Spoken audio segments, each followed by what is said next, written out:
Hey everyone, welcome back to VeloView, your ultimate destination for classic car stories, timeless machines, and deep dives into the golden era of automotive excellence. Today, we're turning the clock back to 1970, a year when Cadillac was sitting comfortably at the top of the luxury ladder. It was a time when American cars weren't just about getting from one place to another, they were statements of pride, wealth, and power. The 1970 Cadillac Eldorado and the 1970 Coupe de Ville perfectly captured that essence of luxury and performance that defined the Cadillac brand. These two models, though different in character, shared the same DNA of class, craftsmanship, and commanding presence. The 1970 Cadillac Eldorado was a masterpiece in motion, combining brute power with elegance. Beneath its long, sculpted hood rested an 8.2-liter V8 engine, which displaced an incredible 500 cubic inches. This engine was the largest mass-produced V8 ever fitted to a passenger car at that time, producing a solid 400 horsepower and an astonishing 550 pound-feet of torque. That kind of power made the Eldorado one of the most potent luxury coupes of its era. What made it even more special was its front-wheel drive system, a bold engineering choice that gave it remarkable traction and handling for a car of its size. Cadillac had borrowed this setup from Oldsmobile's Toronado, but refined it to deliver a smoother and more luxurious experience. When you pressed the accelerator, the Eldorado surged forward effortlessly, gliding rather than roaring, which perfectly suited its personality of quiet dominance. Its styling was equally captivating. The design language of the Eldorado in 1970 was sharp, bold, and unmistakably American. It had clean lines, a long hood, and a short rear deck, giving it a balanced yet powerful stance. The hidden headlights, concealed behind the imposing grille, added a touch of mystery and sophistication. Chrome accents outlined its fenders, windows, and bumpers, catching the sunlight like jewelry on a well-tailored suit. From every angle, the Eldorado looked like it was built to impress, not through flashiness, but through sheer confidence. It was the car that said you'd made it, but didn't need to shout about it. Step inside, and you entered a world of luxury that only Cadillac could deliver at the time. The interior was an oasis of comfort, trimmed in high-grade leather, deep pile carpeting, and polished wood veneer. The dashboard flowed smoothly, with controls designed for both convenience and elegance. Cadillac's attention to detail was unmatched. The air conditioning was whisper quiet, the seats felt like armchairs, and every knob and switch had a solid, reassuring feel.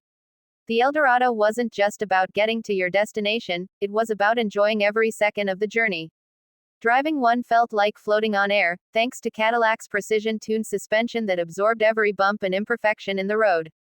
The steering was light and responsive, if slightly over-assisted by today's standards, but that was intentional. It made driving effortless, even in a car of this size. Now, while the Eldorado was Cadillac's modern, performance-oriented flagship, the 1970 Coupe de Ville was the embodiment of traditional American luxury. The Coupe de Ville represented the pinnacle of Cadillac's full-size, rear-wheel drive comfort. It shared the same design ethos, bold, elegant, and imposing, but carried a more classic appeal. Under its hood was a 472 cubic inch V8 engine, producing around 375 horsepower and a deep well of torque that delivered power with smooth authority. This engine was paired with the same turbo-hydromatic transmission as the Eldorado, providing seamless gear shifts and an overall serene driving experience. The Coupe de Ville wasn't about speed or innovation, it was about the pure pleasure of cruising, where the world outside seemed to slow down as you floated along the highway. The exterior design of the Coupe de Ville was all about proportion and presence. It stretched nearly 19 feet long, with Cadillac's signature vertical headlights and bold chrome grille giving it a dignified, almost presidential appearance. The tail fins, though more subdued than the extravagant designs of the late 50s, still carried that unmistakable Cadillac flair, a nod to the brand's iconic past. The doors were long and heavy, closing with a satisfying thud that spoke of craftsmanship and quality.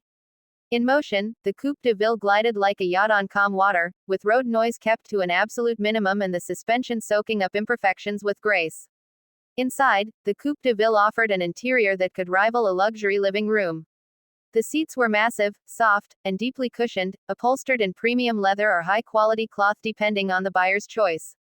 The dashboard was wide and symmetrical, with chrome-trimmed dials and Cadillac's signature attention to refinement. Everything about the cabin encouraged relaxation. It was a car designed to pamper its occupants, not challenge them.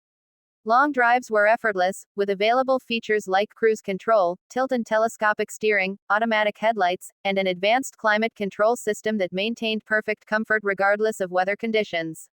Driving the Coupe de Ville felt like commanding a piece of American history. It had a stately presence on the road, the kind of car that turned heads everywhere it went.